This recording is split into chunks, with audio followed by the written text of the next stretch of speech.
जरा सोचो, अगर आपके लिए टाइम स्लो चलने लग जाए तो आप क्या क्या कारनामे कर सकते हैं। कुछ ऐसा ही होता है जैंग बू के साथ। तो कहानी की शुरुआत एक सीसीटीवी कंट्रोल सेंटर को दिखाते हुए होती है, जहां दो औरतें एक यंग न्यू वर्कर के बारे में बात कर रही होती हैं, जो बंद कमरे में भी धूप का चश्मा पहने बैठा था।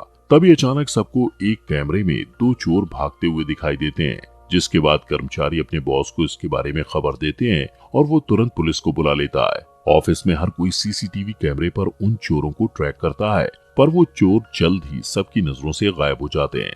जब चोरों का कोई सुराग नहीं मिलता और सब निराश हो जाते हैं, तो चश्मे वाला वो नया कर्मचारी उन्हें एक क्लिप दिखाता है, जिसमें पता चलता है कि दोनों चोर एक गली में छुपे हुए थे। उसकी मदद से जल्द ही पुलिस उन्हें पकड़ लेती है। उस एम्प्लॉय का नाम यो जैंग बू था। उसकी आंखों की प्रॉब्लम ऐसी थी कि वो हर चीज को स्लो मोशन में देखता था। आंखों की इसी खराबी की वजह से उसने चोरों के तेज भागने के बावजूद भी उन्हें छिपते हुए देख लिया था। यहाँ सीन शिफ्ट होकर पास में चला जाता है और हम देखते हैं कि जैंग बू क्लास 5 का स्टूडेंट है। वो अपने बचपन की दोस्त बोंग सू मी के साथ एक दौड़ में हिस्सा लेता है। यही वो समय था जब पहली बार जैंग को स्लो मोशन में दिखना शुरू हुआ था। जब उसके पेरेंट्स को ये बात पता चलती है, तो वो उसे डॉक्टर सियोक के पास लेकर जाते हैं, जो उसकी आंखों को चेक करके बताता है कि उसकी आंखों को एक रेयर बीमारी हुई है, जिसका नाम डायनेमिक विजुअल एक्यूटी है, जिसकी वजह से वो चलती हुई चीजों के सारे डिटेल्स इतनी बारीकी से देख सकता है जैसे वो दुनिया को स्लो मोशन में देख रहा हो। ये साबित करने के लिए डॉक्टर जैंग बू की तरफ एक बेसबॉल को बहुत हाई स्पीड में फेंकता है, जिसे वो आसानी से कैच कर लेता है। फिर डॉक्टर उसकी आंखों को आराम पहुंचाने के लिए उसे हर वक्त धूप का चश्मा पहनने को कहता है। जैंग बू की डिसऑर्डर का पता चलने के बाद उसके फादर पैसा कमाने के लिए विदेश चले जाते हैं, ताकि वो अपने बेटे का सही से इलाज करा सकें।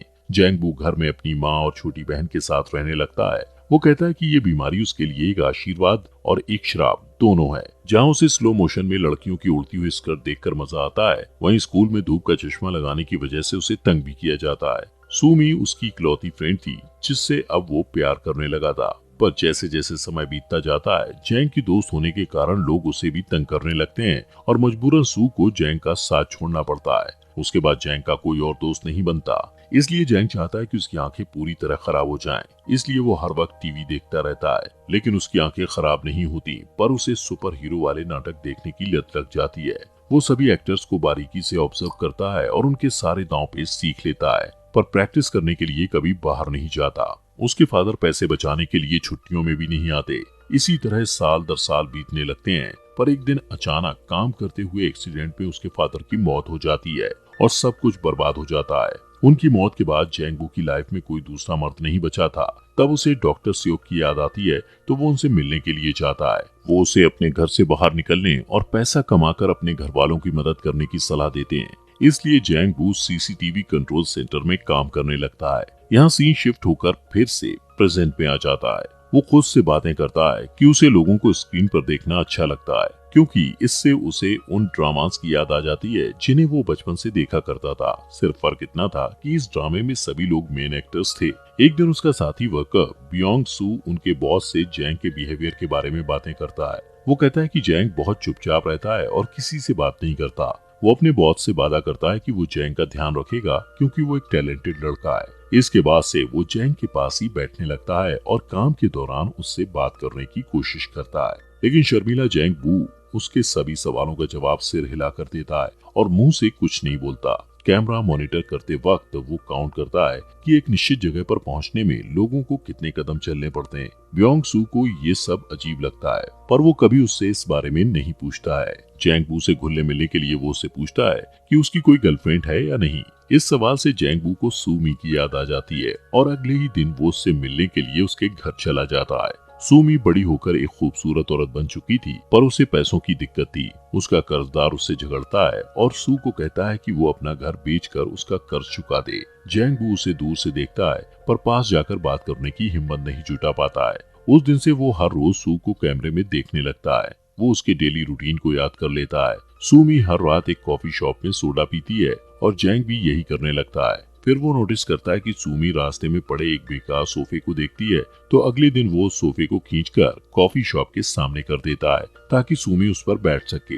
रात में सूमी की नजर सोफे पर पड़ती है, पर वो ज्यादा ध्यान नहीं देती और उस पर बैठ जाती है। अगले दिन वो तेज बारिश की वजह से बस स्टॉप में फंस जाती है। जैंग उसे मॉनिटर पर देखकर बियोंग के साथ उसकी हेल्प करने पहुंच जाता है। वो ड्रामास के हीरो की तरह उसके सिर पर छाता खोलकर उसे बारिश से बचाने की कोशिश करता है, पर सू से लफंगा कहकर वहाँ से चली जाती है। इसके बाद जैंग और बियोंग डॉक्टर सियोक के पास जाते हैं और जैंग उनसे सूमी को इम्प्रेस करने का तरीका पूछता है। वो जैंग बू से सू को फ्लावर्स देने को कहता है। अगले दिन सूमी को म्यूजिकल ड्रामा में ऑडिशन देने के लिए जाना होता है, पर उसे देर हो जाती है, तो वो मैनेजर को कॉल लगाती है और उसके कहने पर ऑडिशन के लिए रास्ते में ही गाना शुरू कर देती है। उसके बढ़िया गाने को सुनकर राह चलते लोग उसे हैरत से देखने लगते हैं। जैंग बू भी फूलों का गुलदस्ता लेकर वहाँ पहुँच जाता है। सू का गाना खत्म होने के बाद वो उसे बुके देता है, पर सू को ये अच्छा नहीं लगता। वो कहती है इन फूलों की जगह वो जहर का बॉक्स ज्यादा पसंद करेगी। ये कहकर वो जाने लगती है कि तभी जैंग बू से उसके नाम से पुकारता है और उसके बचपन के दोस्त के रूप में अपना इंट्रोडक्शन देता है, पर वो कहती है कि उसका नाम बोंग सूमी नहीं, ओ सूमी है।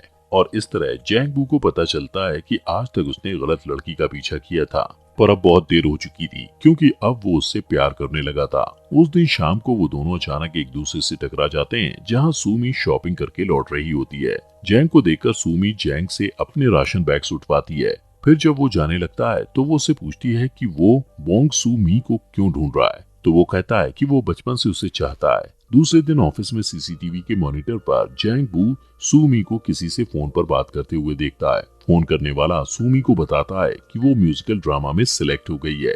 ये सुनकर सूमी रास्ते में ही खुशी से उछलने कूदने लगती है और नाचने लगती है और जैंग बू से स्क्रीन पर देखता रहता है। उस रात सूमी एक छोटे से रेस्टोरेंट में जश्न मनाने जाती है।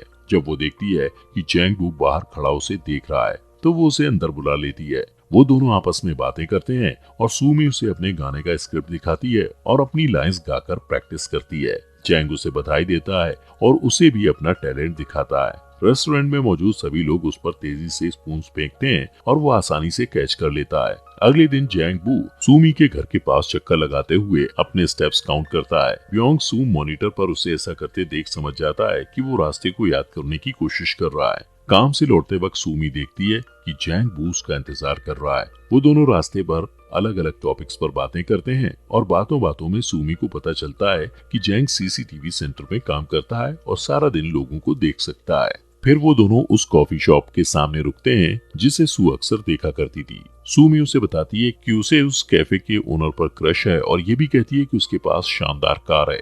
जैंग बू को कैफे ओनर से जलन होती है और वो काफी देर तक उसे घूरता रहता है। वो सू को इम्प्रेस करने के लिए उसे कार में घुमाने के लिए ले जाने का फैसला करता है और अपने ऑफिस में सबसे पूछता है कि किसी के पास कार है तो वो थोड़ी देर के लिए भाड़े पर दे दे ताकि वो सूमी को उसमें घुमा पाए, पर बदकिस्मती से किसी के पास कार नहीं होती है। अगले दिन घर लौटते वक्त सूमी को रास्ते में उसका कर्जदार मिल जाता है। वो उस पर चिल्लाता और धमकाता है कि अगर उसने उसका पैसा वापस नहीं किया तो वो उसे चोट भी पहुंचा सकता है, लेकिन जैंग बू और बियोंग सही टाइम पर पहुंचकर सू को बचा लेते हैं। जब जैंग बू काम पर वापस आता है तो सूमी एक कैमरे के सामने खड़े होकर चिल्लाते हुए थैंक यू कहती है, क्योंकि उसे पता था कि सीसीटीवी कंट्रोल सेंटर में जैंग उसे देख रहा होगा। शाम को वो दोनों एक पार्क में मिलते हैं और काफी देर तक बातें करते हैं। जैंग बू उससे पूछता है कि अगर उसे कार मिल जाए तो वो क्या करेगी। इस पर सूमी कहती है कि वो रोज कार में बैठकर समंदर के किनारे जाया करेगी। जैंग बू को कार नहीं मिलती तो वो रोज एक लोकल बस में ट्रैवल करके उसके ड्राइवर से दोस्ती कर लेता है।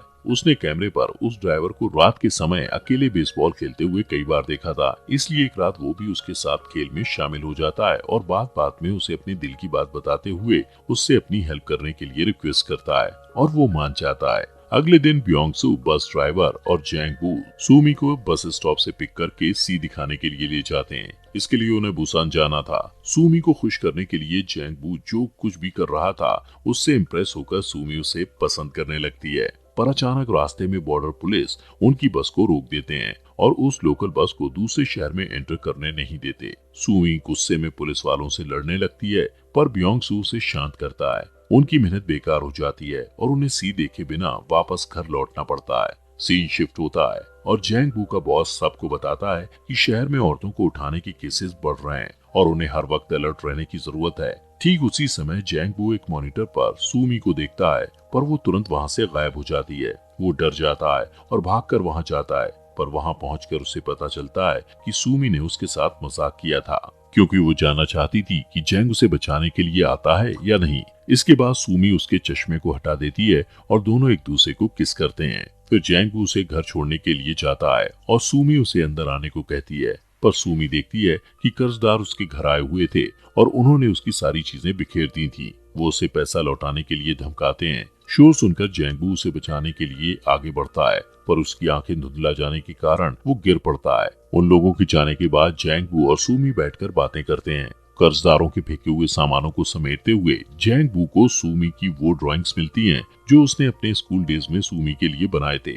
तब सूमी जैंग को बताती है कि वो नहीं चाहती थी कि जैंगबू उसे उसके बचपन वाले रूप में पहचाने, इसलिए उसने जैंगबू से अपनी असलियत छुपाई थी। जैंगबू ये सुनकर खामोश हो जाता है, जबकि सूमी मुस्कुराते हुए उन पेंटिंग्स को देखती रहती है। अगले दिन जैंग डॉक्टर सियोक के पास जाकर कहता है कि उसकी आंखें धुंधली हो गई हैं। डॉक्टर उसे बताता है कि उसकी बीमारी अब और बढ़ गई है, जिसकी वजह से बहुत जल्द उसकी आंखें पूरी तरह खराब हो जाएंगी। जैंगबू पहले से ही जानता था कि जल्दी वो अंधा होने वाला है, इसीलिए वो जहाँ भी जाता स्टेप काउंट्स कर लेता था ताकि पूरी तरह से अंधा हो जाने पर भी उसे दिक्कत ना हो। एक तरफ जहाँ जैंगबू अपनी खराब होती आंखों से परेशान था, वहीं दूसरी तरफ सूमी को अपने कर्जों की फिक्र थी, इसलिए वो अपना घर बेचकर सारे कर्जे चुका देती है। पर अब उसके पास रहने के लिए कोई जगह नहीं थी। जैंगबू स्क्रीन पर सूमी को अपने सामानों के बॉक्स के साथ एक दुकानदार से बात करते हुए देखता है कि अचानक उसके साथ काम करने वाली लेडी को एक दूसरे स्क्रीन पर कार को उसी एरिया में चक्कर काटते देख शक होता है। वो करीब से उस कार के नंबर प्लेट को देखती है और नोटिस करती है कि वो कार एक भागे हुए किडनैपर की थी। वो फौरन अपने बॉस को खबर करती है और तुरंत ही पुलिस को भी इन्फॉर्म कर दिया जाता है। पर तभी कार सबकी आंखों से गायब हो जाती है और सूमी भी जैंग की नजरों से ओझल हो जाती है। जैंग को डर लगता है कि कहीं सूमी को कुछ हो ना जाए और वो उसे बचाने के लिए साइकिल लेकर निकल जाता है। रास्ते में उसकी आंखें पूरी तरह खराब हो जाती हैं और उसकी साइकिल एक कार से टकरा जाती है, जिससे वो गिर जाता है। ब्योंग सू कैमरे में ये सब देखकर उसकी हेल्प करने के लिए जाता है। उधर एक अनजान आदमी सूमी के पास जाकर उसका हाथ पकड़ लेता है, लेकिन वो उसे कहीं ले जाता इससे पहले जैंगबू उनकी तरफ दौड़ने लगता है। इसी बीच किडनैपर भाग जाता है और जैंगबू एक बस से टकराते टकराते बचता है। तभी पुलिस वहां आ जाती है और सूमी को पूछताछ के लिए ले जाती है। अब जैंगबू रास्ते में अकेला रह जाता है। तभी ब्योंगसू उसकी हेल्प करने के लिए आगे बढ़ता है। जैंगबू अपने दोस्त का हाथ पकड़ लेता है और अपनी आंखें खराब हो जाने पर दुखी होकर रोने लगता है। इस घटना को कुछ दिन बीत जाते हैं। सूमी अपनी लाइफ में बिजी हो जाती है और जैंगबू को कांटेक्ट नहीं करती। जब भी उसे जैंगबू की याद आती है तो वो सीसीटीवी कैमरे को देखने लगती है। कुछ महीनों के बाद जैंगबू उसे अपने फेवरेट कॉफी शॉप में दिखाई देता है। वो खुश होकर उसके पास जाकर हाथ हिलाती है, पर जैंगबू को एक वॉकिंग स्टिक निकालकर दूसरी तरफ जाते हुए देखकर शॉक्ड रह जाती है। वो सारे रास्ते उसका पीछा करती है और फाइनली वो उस जगह पहुंच जाती है जहां एक आर्ट गैलरी थी। अंदर जाने पर वो देखती है कि पूरी गैलरी जैंगबू के हाथों बनाई हुई सूमी की पेंटिंग से भरी पड़ी थी। तभी जैंगबू को अकेले में यह कहते हुए दिखाया जाता है कि भले ही उसकी आंखें खराब हो गई हैं, पर सूमी उसे अभी भी याद है। अगले दिन सूमी फिर जैंगबू का पीछा करती है। इस बार जैंग उससे पूछता है कि वो कहाँ जाना चाहती है, तो सूमी समझ जाती है कि वो उसे महसूस कर सकता है। फिर दोनों एक दूसरे को हक करते हैं और मूवी खत्म हो जाती है।